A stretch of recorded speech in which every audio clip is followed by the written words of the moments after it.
প্রিয় দর্শক শ্রোতা, আসসালামু আলাইকুম এবং ফুরন্ত শুভকামনা সবার জন্য। গতকাল 31 মার্চ জাতীয় সংসদ কাঁপালেন বিজেপি চেয়ারম্যান আন্দালিব রহমান পার্থ। আন্দালিব রহমান পার্থ ভোলা 1 আসন থেকে নির্বাচিত জাতীয় সংসদ সদস্য। প্রিয় দর্শক শ্রোতা, এটি তো আমাদের সবার জানাই আছে। তো গতকাল তিনি ট্রেজারি বেঞ্চের হয়ে অর্থাৎ সরকারি দলের প্রতিনিধিত্ব করলেন এবং সংসদ কাঁপালেন তার বিতর্কিত বক্তব্য দিয়ে। এবং তারই প্রতিক্রিয়ায় পরবর্তীতে যাদের বিরুদ্ধে তিনি সেই বিতর্কিত বক্তব্য দিয়েছেন তাদের বক্তব্যে পরিস্থিতি পাল্টে গেল একেবারেই উল্টো পথে। তো ব্যারিস্টার আন্দালিব রহমান অনেকের কাছেই জনপ্রিয়, স্মার্ট একজন রাজনীতিবিদ হিসেবে গণ্য হয়ে থাকেন। পড়াশোনা করেছেন বিদেশে, পারিবারিক ঐতিহ্য ভালোই আছে, রাজনৈতিক ব্যাকগ্রাউন্ড আছে। অনেকেই জানি আমরা আন্দালিব রহমান পার্থ কোথাকার মানুষ, কে তিনি, আবার অনেকে হয়তো জানি না। তাই ছোট্ট করে তার বক্তব্যে যাবার আগে তার সম্পর্কে একটু জেনে নিই চলুন। আন্দালিব রহমান পার্থের বাবা ছিলেন নাজিউর রহমান মঞ্জু, এরশাদের জাতীয় পার্টি করতেন এবং ঢাকা সিটির মেয়র ছিলেন এক সময় এবং মন্ত্রী ছিলেন এরশাদ জামানে। তো তার বাবার বিরুদ্ধে অনেকে দুষ্ট লোকেরা নানা কথা বলেন। ওই সময়ের একটি চিনি বিষয়ে, তার চিনি কেলেঙ্কারের সঙ্গে তার বাবার নাম জড়িয়ে পড়েছিল। আন্দালিব রহমান পার্থের বাবা নাজিউর রহমান মঞ্জুর কথা বলছি। তো আর এখন আন্দালিব রহমান পার্থ যে দলটি করেন, বাংলাদেশ জাতীয় পার্টি বা বিজেপি, এইটি এরশাদের জাতীয় পার্টির অপভ্রংশ। তার আগে একটু পেছনে ফিরে যাব প্রিয় দর্শক শ্রোতা। 2013 17 জুন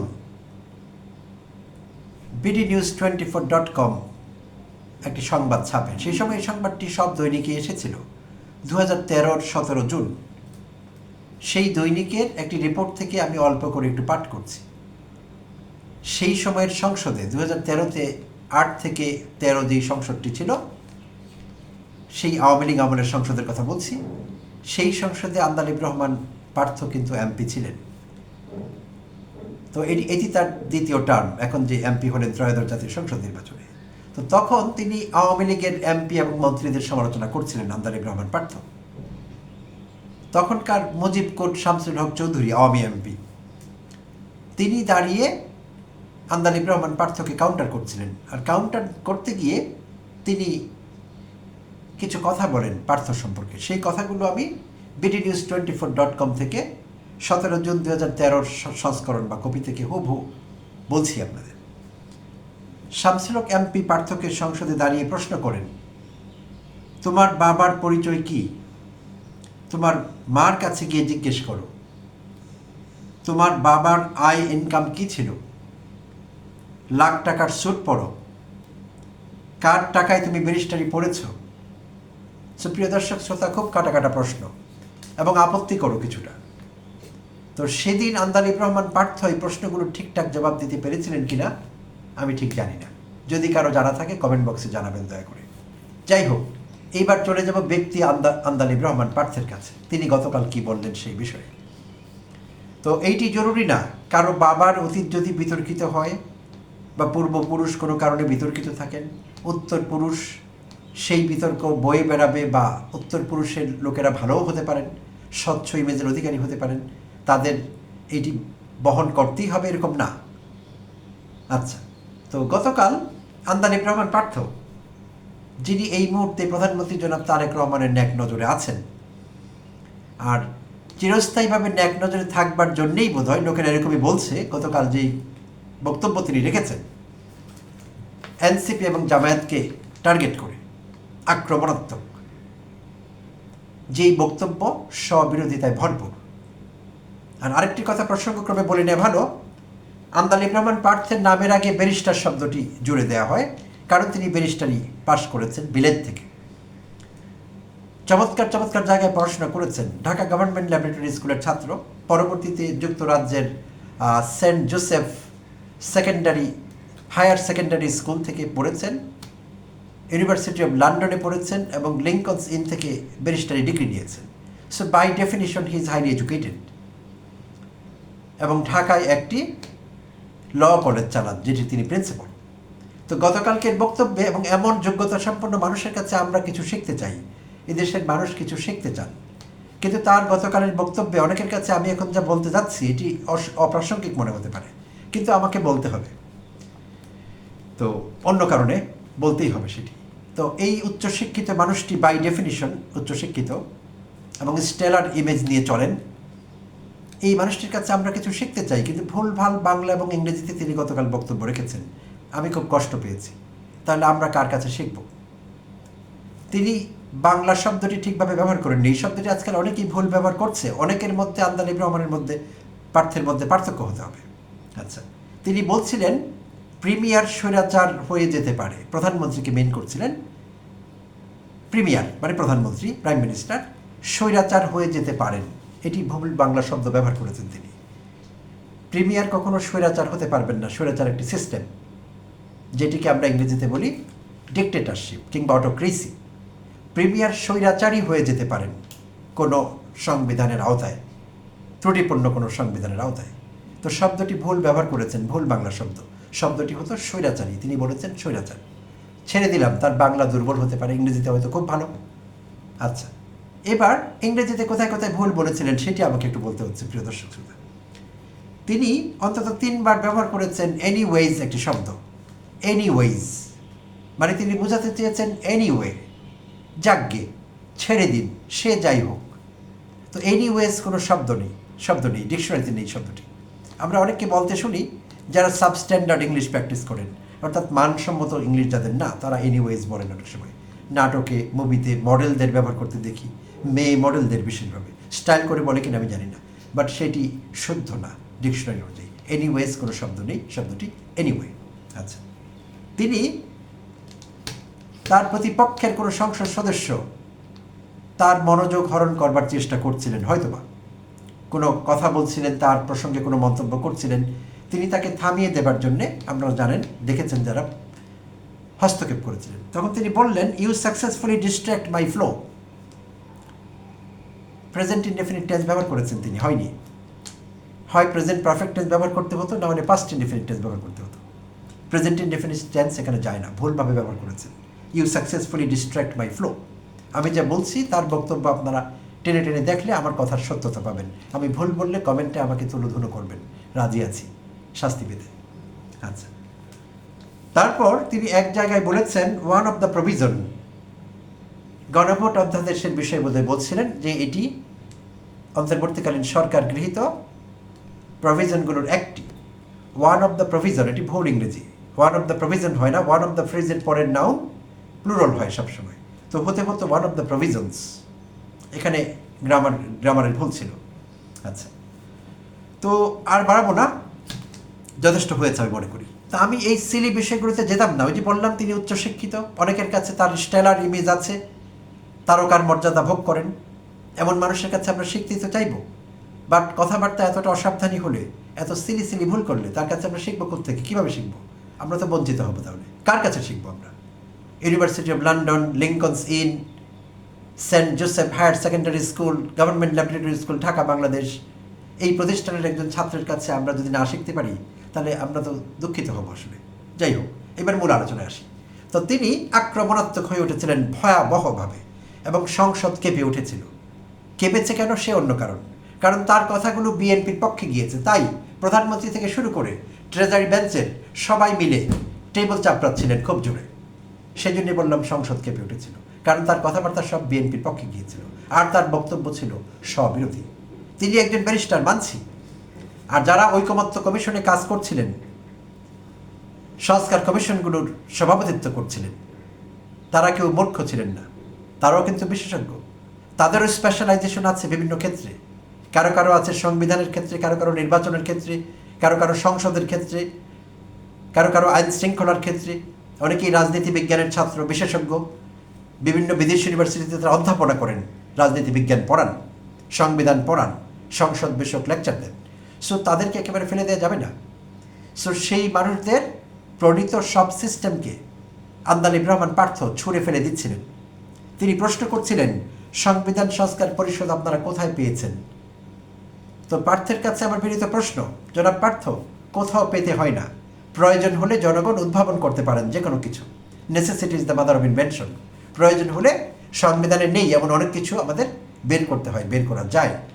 দেশের জনগণ তখন ইনভেন্টিভ হন, বিশেষজ্ঞরা আউট অফ দ্য বক্স চিন্তা করেন, নতুন কিছু বেরোয়। সিলি প্রশ্ন।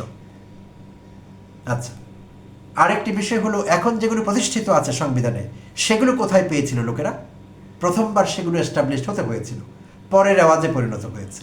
তাই নতুন কিছু আসতেই পারে, আর সেইটি ছুঁড়ে ফেলে দেবার ক্ষমতা কারো নেই, কারণ এটি ছিল গণরায়। অন্তর্বর্তীকালীন সরকারের সৃষ্টি হয়েছে জনগণের আকাঙ্ক্ষার উপর দাঁড়িয়ে, আর জনগণের আকাঙ্ক্ষা প্রতিফলন ঘটেছে জুলাই অভ্যুত্থানের মাধ্যমে। সো এই প্রশ্নগুলো সাংবিধানিক না। গণভোট কোনো সাংবিধানিক বিষয় না, জন আকাঙ্ক্ষার বিষয়। এবং ইন্টারেস্টিংলি পার্থ উল্লেখ করছিলেন ডক্ট্রিন অব নেসেসিটি। তো ওই পর্যন্ত তার জানা আছে। তাহলে ডক্ট্রিন অব নেসেসিটি যদি থাকে, এক্সিস্ট করে এরকম একটি টার্ম, তাহলে দরকার হলে জনগণ according to their necessities, according to their needs, according to the circumstances মানুষ কিছু ইনভেন্ট করবেন, মানুষ ইনভেন্টিভ হবেন, নতুন কিছুর জন্ম হবে। সেগুলো সম্পর্কে আমাদের ধারণা নাও থাকতে পারে, আপাত দৃষ্টিতে সংবিধানের সঙ্গে সাংঘর্ষিকও হতে পারে, বাট কিচ্ছু আসে যায় না। পৃথিবীর কোনো দেশে কখনোই গণ অভ্যুত্থান, গণ আন্দোলন, রেভলিউশন, বিপ্লব কাউকে জিজ্ঞেস করে হয়নি। স্বতঃস্ফূর্তভাবে হয়েছে, গণরায়ের কারণে হয়েছে, গণ ইচ্ছার কারণে হয়েছে। এবং জনগণের ইচ্ছে সবচেয়ে বড় কিছু, সবচেয়ে সার্বভৌম, সবচেয়ে শক্তিশালী। এর কাছে সংবিধানও কিছু না। এটি তার জানবার কথা, কিন্তু কোনো কারণে তিনি প্রিটেন্ড করলেন যে তিনি জানেন না। আচ্ছা, তিনি বলছিলেন, হামলা করছিলেন একেবারে সরাসরি, আক্রমণ যেটাকে বলে, আক্রমণাত্মক হয়ে উঠেছিলেন তিনি। এই শব্দটি বোধহয় ব্যবহার করা ভালো। তিনি বলছিলেন, কেন জানি প্রথম থেকে আমাদেরকে জুলাইয়ের বিরুদ্ধে নিয়ে যাওয়ার একটা পায়তারা দেখতে পাচ্ছি। আমাদেরকে বলতে তিনি আসলে কি মিন করেছেন জানি না। তার বাংলাদেশ জাতীয় পার্টি বা বিজেপিকে, ব্যারিস্টার আন্দালিব রহমান পার্থকে, নাকি তিনি যাদের সঙ্গে জোট করে নির্বাচন করেছেন বিএনপিকে সহ নিয়ে বলেছেন?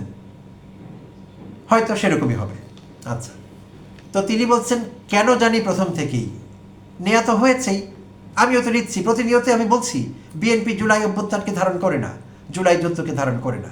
তো তিনি বলবার চেষ্টা করেছিলেন যে বিএনপি তখন এটিকে পলিটিক্যাল ফেস দিতে চায়নি, তাই তারা সে কথা বলেছে, ফাইন, মেনে নিচ্ছি। কিন্তু পরবর্তীতে বিএনপির ভূমিকা, যখন অন্তর্বর্তীকালীন সরকার গঠিত হয়ে গেল, গণ অভ্যুত্থান সফল হয়ে গেল, তখন তো বিএনপির কোনো ভয় ছিল না। হ্যাঁ, আগে বিএনপি ভয় পেত, সে কথা বিএনপির অনেকেই বলছেন, আমরা ভয়ে রাজনীতি করতে পারিনি, ভয়ে রাস্তায় দাঁড়াতে পারিনি, ভয়ে আন্দোলন করতে পারিনি, জীবনের ভয়। আহা ভাই, জীবনের ভয় তো আছে অবশ্যই, বিএনপির লোকদের আবার জীবনের ভয় একটু বেশি। তাই হাসিনা খ্যাত আন্দোলনে 17 বছরও 15.5 বছরও কোনো সফলতা আসেনি, এবং একটি মাত্র বালির ট্রাককে তারা কখনো খেদাতে পারেনি। বাড়ির সাবেক প্রধানমন্ত্রী, প্রয়াত প্রধানমন্ত্রী খালেদা জিয়ার বাড়ির সামনের থেকে সেটি সরানো যায়নি। সেই শক্তি, সেই মুরুদ বিএনপিরও ছিল না, আর আন্দালিব রহমান পার্থদেরও ছিল না। তো সেই ভয়ে তারা অস্বীকার করেছেন যে তারা আন্দোলনের সঙ্গে নেই, ফাইন। পার্থ বললেন যে সেটি স্ট্র্যাটেজিক কারণে করা হয়েছে, মেনে যাচ্ছি। বাট যখন সফল হয়ে গেল আন্দোলন, তখন বিএনপির কী সমস্যা ছিল? তখন কেন অন্তর্বর্তীকালীন সরকারকে প্রতিনিয়ত অস্থিতিশীল করবার চেষ্টা করেছে বিএনপি? কখনো প্রধান উপদেষ্টাকে তুচ্ছতাচ্ছিল্য করে বিএনপির সমস্ত নেতা তাকে তুচ্ছতাচ্ছিল্য করেছেন, সব কিছু রেকর্ডে আছে, কে কখন কি বলেছেন। কখনো সরকার গৃহীত সংস্কার কমিশনগুলোকে নিয়ে কটাক্ষ করা হয়েছে, কখনো সংস্কার কমিশন প্রস্তাবিত প্রত্যেকটি প্রস্তাবকে চ্যালেঞ্জ করা হয়েছে, সেই হাসিনা স্টাইলে, নাথিং উইল গো আনচ্যালেঞ্জড। বিএনপি আমলে হাসিনা বলেছিলেন, নাথিং উইল গো আনচ্যালেঞ্জড, কোনো কিছু চ্যালেঞ্জ ছাড়া যাবে না, ভালো মন্দ হাসিনা থামিয়ে দেবেন, হাসিনা আটকে দেবেন, দিয়েছিল। তো বিএনপির সেই ভূমিকা আমরা দেখেছি। পুরো 18 মাস ধরে বিএনপি যেই নাটক করেছে, জুলাই অভ্যুত্থানকে মানি, আমরা জুলাই অভ্যুত্থানের স্টেক হোল্ডার, পরের দিন বলেছে এত সংস্কার করেন না, এত সংস্কারের কি আছে, নির্বাচিত সরকার এসে দেখবে বিষয়গুলো। আমাদের নিজস্ব সংস্কার প্রস্তাব আছে, আমাদের 19 দফা আছে, আমাদের 31 দফা আছে, আমাদের মহান নেতা এটা বলেছেন, আমাদের মহান নেতা এটা করেছেন, শুনেছি আমরা এগুলো। আচ্ছা, তাহলে পার্থর সেই বক্তব্য অমূলক, অপ্রাসঙ্গিক, একেবারে অপ্রয়োজনীয়। পার্থ বলেছেন যে প্রবণতা লক্ষ্য করা যাচ্ছে, আমাদের জুলাইয়ের বিরোধী শক্তি হিসেবে দাঁড় করাবার চেষ্টা করা হয়েছে। আপনি এবং আপনার জোট, যার যেই জোটের অধীনে আপনি নির্বাচন করেছেন, জুলাই অভ্যুত্থানের বিরোধী আপনারা, পক্ষের লোক না। 18 মাস আপনারা সেই প্রমাণ রাখতে পারেননি। এবং সে কথাও যদি ছেড়ে দিই, ত্রয়োদশ জাতীয় সংসদ প্রথম অধিবেশন যেদিন হলো, প্রথম দিন, সেদিনই আপনারা আরও পরিষ্কার করেছেন, আপনার জোট, আপনার দল বিএনপি আরও পরিষ্কার করেছে যে তারা অন্তর্বর্তীকালীন সরকারের সঙ্গে কখনোই ছিল না, তারা জুলাই অভ্যুত্থানের সঙ্গে কখনোই ছিল না, জুলাই জাতীয় সনদ বাস্তবায়নের সঙ্গে তাদের বিন্দুমাত্র সম্পর্ক নেই, এইসবে তারা পরোয়া করে না। তারা এখন সরকারে আছে, তারা দেখবে কিভাবে কি করা যায়, অর্থাৎ প্রচলিত উপায়ে সব কিছু হবে, সেই সাবেক পুরনো বন্দোবস্তে সব কিছু হবে, নতুন কোনো কিছু তাদের গায়ে সয় না, তাদের সহ্য হয় না। আচ্ছা, তো পার্থ আরেকটি গুরুত্বপূর্ণ প্রশ্ন করেছেন, আপনারা সেই সময় রেভলিউশনারি গভর্নমেন্টে যান নাই কেন? ছিঁড়ে ফেলে দিতেন সেই সংবিধান। পার্থ যদি না জানেন তাকে শিখিয়ে দিচ্ছি, তাকে মনে করিয়ে দিচ্ছি। তখন তারেক রহমান সাহেবের সঙ্গেও, এখনকার প্রধানমন্ত্রী জনাব তারেক রহমান সাহেবের সঙ্গেও লন্ডনে কথা হয়েছিল টেলিফোনে ছাত্র নেতাদের। মির্জা ফখরুল ইসলাম আলমগীর সাহেবের বাসায় একবার কথা হয়েছিল, সেই বাসা থেকেও একটি ফোন ইনিশিয়েট করা হয়েছিল প্রধানমন্ত্রীর সঙ্গে। ছাত্র নেতারা কথা বলছিলেন সরকারের ধরন কী হবে। প্রস্তাব এসেছিল, জাতীয় সরকারের প্রস্তাব এসেছিল, বিপ্লবী সরকারের, বিএনপির পক্ষ থেকে গ্রিন সিগন্যাল পাওয়া যায়নি। এত খবর রাখেন আন্দালিব রহমান পার্থ, এই খবরটি তার জানা নেই, সারা দেশের মানুষ জানেন। সেই কারণে জাতীয় সরকার হয়নি, সেই কারণে বিপ্লবী সরকার হয়নি। কারণ বিএনপির তখন ধারণা ছিল, হঠাৎ করে আত্মবিশ্বাস বেড়ে গিয়েছিল যে মাত্রই তো 3 মাস, অন্তর্বর্তীকালীন সরকার তত্ত্বাবধায়ক সরকারের মতোই তো হবে, তো 3 মাস পরে একটি নির্বাচন হচ্ছে, আমরা তো ক্ষমতায় আসবই, আবার কেন ঝামেলায় যাব। জাতীয় সরকার হলে দেখা যাবে সেটি 5 বছর থাকছে, বিপ্লবী সরকার হলে কত বছর থাকে ঠিক নেই, আমরা মূল্যায়িত হব কিনা, আমাদের আর কোনোদিন ক্ষমতায় ফিরে আসা যাবে কিনা কে জানে। তাই ঝুঁকি নিতে চায়নি বিএনপি সেই সব দাবি অস্বীকার করেছে। তো তখন কি বিএনপির সঙ্গে মারামারি করত জুলাই যোদ্ধারা? মারামারি করবার তো প্রয়োজন ছিল না, তাই তারা যায়নি সেই লাইনে। আচ্ছা, তো উত্তর পেয়ে গেছেন আশা করি আন্দালিব রহমান পার্থ। আচ্ছা, তিনি গণভোট সম্পর্কে বলেছেন যে 70% লোক গণভোটের পক্ষে রায় দিয়েছে, আমাদের পক্ষে তো 51% মানুষ ভোট দিয়েছে। এটি তো একটি সিলি উপস্থাপনা হলো, সিলি বক্তব্য হলো। 51% মূল্যায়িত হবে কেন যেখানে 70%-এর পক্ষে রায় আছে?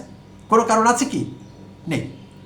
তাহলে গণভোটের রায়কেই আমাদের মূল্যায়ন করা উচিত, গণভোটের রায় সম্মানিত হওয়া উচিত, বাট বিএনপি এখন এটি মানতে চাইছে না।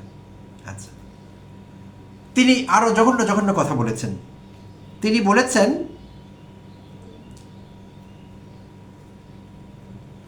72 সংবিধান যারা পরিবর্তন করতে চায় তারা মূলত স্বাধীনতা বিরোধী শক্তির প্রতিচ্ছবি। কি ভয়ঙ্কর কথা! তার এই কথা প্রসঙ্গে আপনাদের ফিরিয়ে নিয়ে যাব তার অতীতের 2টো বক্তব্য সম্পর্কে, প্রিয় দর্শক শ্রোতা। তিনি বলেছেন 72 সংবিধান যারা পরিবর্তন করতে চায় তারা মূলত স্বাধীনতা বিরোধী শক্তির প্রতিচ্ছবি। আচ্ছা, আমি আপনাদের ফিরিয়ে নিয়ে যাব 2024-এর 23 নভেম্বরের তার একটি বক্তব্যের একটি ফটোকার্ড যুগান্তরে প্রকাশিত হয়েছে। আমি থাম্বনেইলে 2টো ফটোকার্ড ব্যবহার করেছি। তো 23 নভেম্বর 2024-এর যে ফটোকার্ডটি, ঢাকার ইঞ্জিনিয়ার্স ইনস্টিটিউশনে এক বক্তব্যে আন্দালিব রহমান পার্থ বলছিলেন, অনেক রাজনৈতিক ও সামাজিক সমস্যা বর্তমান সংবিধান দিয়ে সমাধান সম্ভব নয়। প্রিয় দর্শক শ্রোতা, দয়া করে একটু মনোযোগ দিয়ে শুনবেন।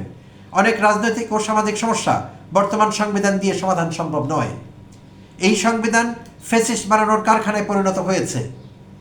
এই সংবিধান ফ্যাসিস্ট বানানোর কারখানায় পরিণত হয়েছে। এই সংবিধান ব্যবহার করে বারবার মানুষকে শোষণ করা হয়েছে। প্রিয় দর্শক শ্রোতা, আন্দালিব রহমান পার্থ 72 সংবিধান নিয়ে এই বক্তব্য দিয়েছেন মাত্র সেদিন 23 নভেম্বর 2024। আচ্ছা, এখন তিনি গতকাল কি বললেন? গতকাল তিনি বললেন অনেক বক্তব্যের মধ্যে, ফটোকার্ডে থেকে আমি কার্ড থেকে কোট করছি, আমি সংবিধান কেন ছুঁড়ে ফেলে দিব? সংবিধান কি মনে করিয়ে দেয় এটা 71-এর পরাজয়ের দলিল? এই সংবিধানে গাত্রদাহ কেন হবে? তিনি বলছেন এই সংবিধানে গাত্রদাহ কেন হবে? এই সংবিধান কি মনে করিয়ে দেয় 71-এর পরাজয়ের দলিল? জামাত ইসলামকে টার্গেট করে তিনি বলেছেন। তাহলে তিনি যদি গতকাল এই কথা বলে থাকেন, তাহলে 23 নভেম্বর 2024 ইঞ্জিনিয়ার্স ইনস্টিটিউশনে তিনি কি বলেছেন? তিনি বলেছেন ফেসিবাদের কারখানা হয়ে গেছে সংবিধান। একই ব্যক্তি আন্দালিব রহমান পার্থ, দুরকম বক্তব্য অল্প সময়ের ব্যবধানে। প্রিয় দর্শক শ্রোতা, এই নেতা কি ভবিষ্যতে রাজনীতি করতে পারবেন? রাজনীতিতে তার কোনো গ্রহণযোগ্যতা থাকা উচিত? এত স্ববিরোধী কোনো রাজনীতি হয়? হয়তো হয়, কেন হয়? কারণ তিনি বিএনপি জোটের লোক। এখন বিএনপির রাজনীতি তো স্ববিরোধিতায় ভরপুর, তাই তিনি হয়তো তারেক রহমানকে খুশি করবার জন্যে সেই লাইনেই হাঁটছেন। তিনি বিএনপি নেতৃবৃন্দকে হয়তো আইডিয়া দিতে চাচ্ছেন, তার সম্পর্কে ধারণা দিতে চাচ্ছেন যে আমি আপনাদের মতোই, সে আমাকে আপন মনে করুন। না হলে এমন স্ববিরোধী বক্তব্য কেউ দিতে পারে? আচ্ছা, শুধু তাই না, তিনি এক পর্যায়ে এনসিপির তরুণ নেতৃবৃন্দকে, তরুণ সাংসদদের অ্যাডভাইস করলেন যে জেনজিকে রিপ্রেজেন্ট করুন, জামায়াতের জেনারেশন হয়ে যাবেন না, জামায়াত জেনারেশন হয়ে যাবেন না। অত্যন্ত অমূলক, অপ্রাসঙ্গিক, অপ্রয়োজনীয়, ভিত্তিহীন কথাবার্তা। এনসিপি একটি সেপারেট এন্টিটি, তার বাংলাদেশ জাতীয় পার্টিও তো সেপারেট এন্টিটি। বিজেপি, সেই দলের তিনি চেয়ারম্যান, জোটভুক্ত হয়ে বিএনপির সঙ্গে আন্দোলন করেছেন, বিএনপির সঙ্গে নির্বাচন করেছেন। এনসিপিও তাই করেছে, এটা একটি নির্বাচনী জোট ছিল। এনসিপি জামায়াতে বিলীন হয়ে যায়নি, এনসিপির স্বতন্ত্র রাজনীতি আছে। সো এই সাজেশন দেবার তিনি কেউ না, হি ইজ নোবডি। এটি একেবারেই অপ্রয়োজনীয়, অনাকাঙ্ক্ষিত, আনকল্ড ফর, অযাচিত, দরকার হয়নি দেয়ার এটি।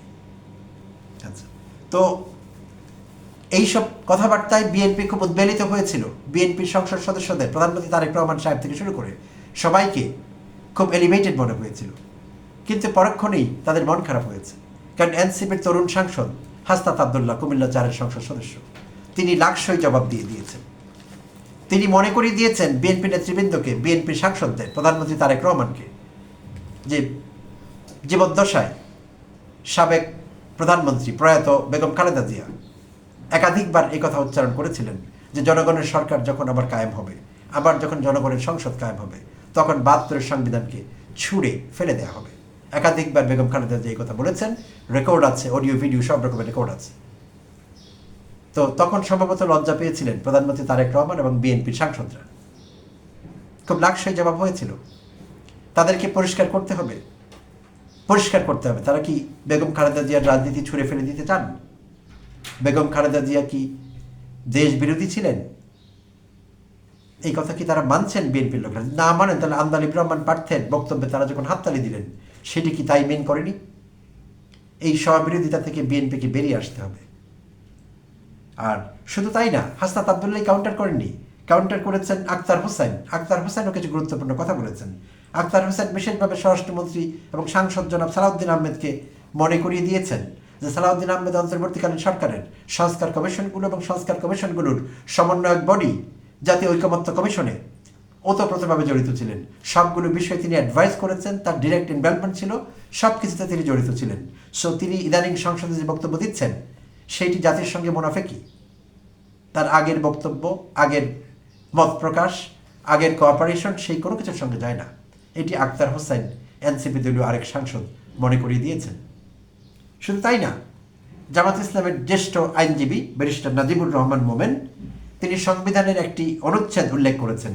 152 অনুচ্ছেদ অনুযায়ী তিনি মনে করিয়ে দিয়েছেন বিএনপি মোনা বা বিএনপির সাংসদ এবং ব্যারিস্টার আন্দালিব রহমান পার্থকে যে আদেশ অবশ্যই আইন। যেসব আদেশ জারি করেছে অন্তর্বর্তীকালীন সরকার, সেই আদেশগুলো আসলে আইন। এবং তিনি বলেছেন সংবিধান কোনো ঐশী গ্রন্থ নয়, জনগণের প্রয়োজন হলে সিচুয়েশন অনুযায়ী, সিচুয়েশন ডিমান্ড করলে সংবিধান বদলানো যেতে পারে, বদলানো হয়, অনেকবার হয়েছে, বাংলাদেশে হয়েছে, বিএনপিও করেছে, পৃথিবীর অনেক দেশে হয়েছে, প্রতিনিয়ত হয়ে চলেছে। সে প্রিয় দর্শক শ্রোতা, সঙ্গে থাকবার জন্য ধন্যবাদ জানাই।